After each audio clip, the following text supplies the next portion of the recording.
வணக்கம் நண்பர்களே. நம் அனைவரும் வாழ்க்கையில் மகிழ்ச்சியை தேடுகிறோம்.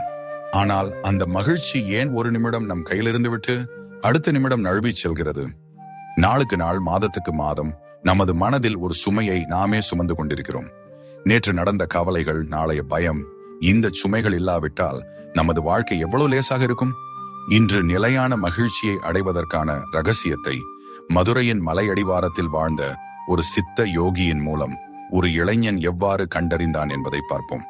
மதுரையை ஒட்டிய மேற்கு மலைத்தொடரின் அடிவாரத்தில் ஒரு சிறிய ஓலை குடிசையில் ஒரு சித்த யோகி வசித்து வந்தார். அவர் அதிகம் பேசுவதில்லை, ஆனால் அவரது மௌனம் 1000 வார்த்தைகளுக்கு சமமாக இருந்தது. கார்த்திக் என்ற இளைஞன் நகரத்தின் பரபரப்பான வாழ்க்கையில் சோர்ந்து மன அமைதிக்காக ஏங்கி அந்த சித்தரை தேடி வந்தான். கார்த்திக்கின் மனம் நிரந்தரமற்ற ஆசைகள், கடந்து போன கவலைகள் மற்றும் எதிர்கால பயம் ஆகியவற்றால் குழப்பமடைந்திருந்தது. கார்த்திக் அவரை வணங்கி, சுவாமி, நான் எவ்வளவு முயன்றாலும் நிலையான மகிழ்ச்சி என் கையில் கிடைப்பதில்லை. அது எங்கே இருக்கிறது? அதை அடைவது எப்படி என்று கேட்டான். சித்தர் எந்த பதிலும் சொல்லாமல் மெதுவாக எழுந்து அருகில் இருந்த ஆற்றில் இருந்து மண்களிமண்ணால் செய்யப்பட்ட ஒரு சிறிய கலசத்தில் தண்ணீரை நிரப்பி வந்தார். அந்த கலசத்தை கார்த்திக்கின் கையில் கொடுத்து, மகனே, கேள்விகளுக்கு நான் பதில் சொல்கிறேன். ஆனால் நீ இந்த கலசத்தை உன் கையில் பிடித்துக் கொண்டே இரு. எப்போது வேண்டுமானாலும் கீழே வைக்கலாம். ஆனால் நீ பதிலை கேட்கும் போது அது உன் கையில் இருக்க வேண்டும் என்று சொல்லிவிட்டு மீண்டும் மௌனமானார். கார்த்திக் ஆர்வத்துடன் அதை வாங்கிக் கொண்டான். முதல் 5 நிமிடங்கள் அது இலகுவாக இருந்தது. அவன் ஆற்று மணல், பறவைகளின் ஓசை, குடிலின் அமைதி ஆகியவற்றை கவனித்தான். மகிழ்ச்சி பற்றிய பதில் நிச்சயம் விலை மதிப்பற்றதாக இருக்கும் என்று நினைத்துக் கொண்டான். அடுத்த 5 நிமிடங்களில் அவன் கையில் சோர்வு தெரியத் தொடங்கியது.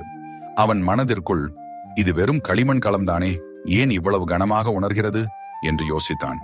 அவனுக்கு சற்று எரிச்சலும் கோபமும் வந்தது. சித்தரால் தன் கேள்விக்கு ஏன் நேரடியாக பதிலளிக்க முடியவில்லை என்று குழம்பினான். அவரது மெளனத்தை சந்தேகித்தான். 15 நிமிடங்கள் கடந்துவிட்டன. கார்த்திக்கின் கை நடுங்க ஆரம்பித்தது.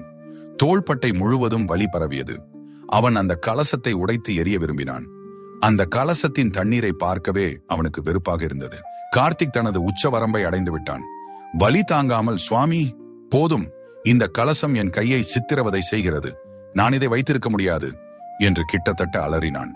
சித்தர் புன்னகையுடன், அப்படியானால் அதை எரிந்துவிடு என்றார்.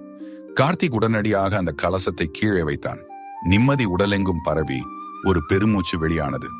அவன் தனது கையை தேய்த்து கொண்டு, சுவாமி, இவ்வளவு சிறிய கலசம் ஏன் இவ்வளவு கனமாக உணர்ந்தது என்று கேட்டான்.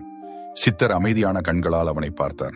மகனே, நீ கேட்ட நிலையான மகிழ்ச்சியின் இரகசியமே இதுதான்.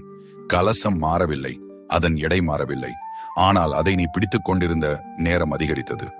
அதுபோலத்தான் கவலைகள், பயங்கள் மற்றும் கடந்த காலத்து நினைவுகளும். உன் மனதில் உள்ள அந்த சுமையை நீ எவ்வளவு நேரம் பிடித்துக் கொண்டிருக்கிறாயோ அவ்வளவு வேதனையை அனுபவிப்பாய். கலசத்தை வைத்தே ஆக வேண்டும் என்று நீ முடிவு செய்த போதுதான் துயரம் தொடங்கியது. நிலையான மகிழ்ச்சி என்பது எதை எப்போது கீழே வைக்க வேண்டும் என்பதை உணரும் அந்த செயலில்தான் இருக்கிறது என்று முடித்தார். கார்த்திக் ஞானம் புரிந்தது. கலசத்தை அல்ல, அதை தாங்க வேண்டிய அவசியம் என்ற எண்ணத்தை அவன் கீழே வைத்த போதுதான் உண்மையான மகிழ்ச்சி, சுதந்திரத்தின் மகிழ்ச்சி அவனுக்கு கிடைத்தது. இன்று உங்களிடம் என்ன சுமை உள்ளது? நேற்று நடந்த விமர்சனங்களா? உங்களை காயப்படுத்திய வார்த்தைகளா? பூர்த்தி செய்ய முடியாத எதிர்பார்ப்புகளா? இந்த வினாடியே அதை கீழே வையுங்கள். அந்த களிமண் களத்தை பிடித்துக் கொண்டே இருக்க வேண்டும் என்ற பிடிவாதத்தை விடுங்கள்.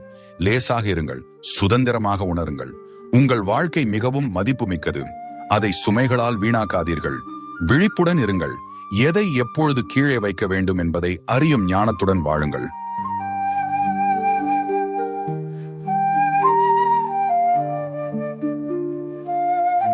உங்க எண்ணங்களை மேம்படுத்த, உங்க எண்ணங்களை வலுப்படுத்த எங்க சேனலை சப்ஸ்கிரைப் செய்து கொள்ளுங்கள். இந்த காணொளி உங்களுக்கு பிடிச்சிருந்தால் லைக் செய்துவிட்டு உங்கள் நண்பர்களுக்கு மற்றும் உறவினர்களுக்கு பகிருங்கள். நன்றி.